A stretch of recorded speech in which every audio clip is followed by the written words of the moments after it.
neighbors of the late Damilola Fajana, a lawyer who was killed meters away from her house by stray bullets from the crossfire between OPC vigilante and oil pipeline vandals in Arepo.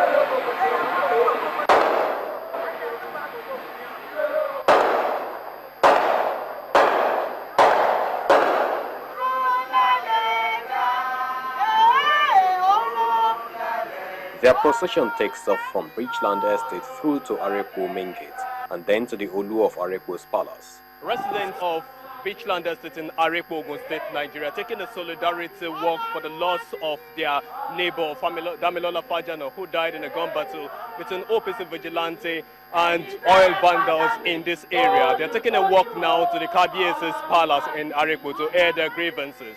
In fact, it's a big loss and a big blow to the community. She saw a young lady coming back from work. She was shot innocently. We are tired. We are appealing to the government.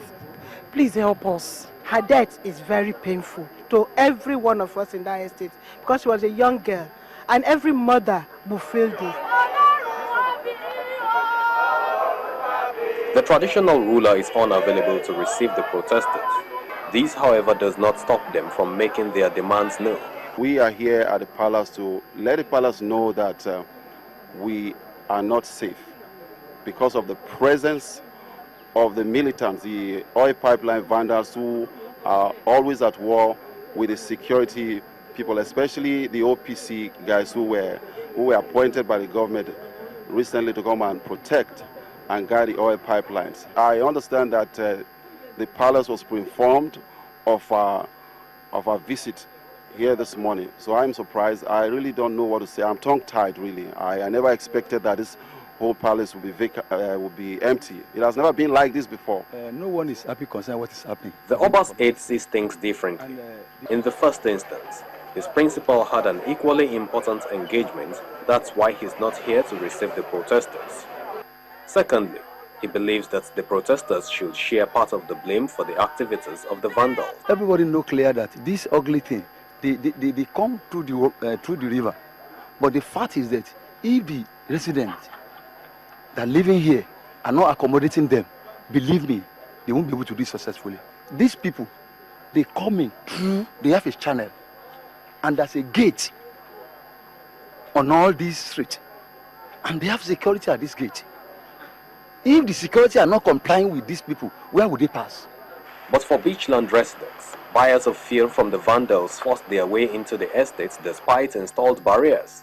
Most of the landlords here has done their best in trying to provide security. But most of the time, take example of our security gate here.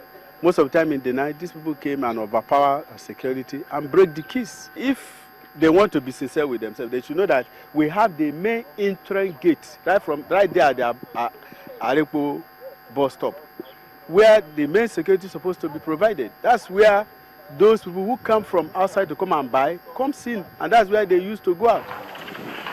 This is late Damilola Fajana's residence. The distance from where she was killed is quite close. My brother called me around 8 o'clock. He informed that his wife is late.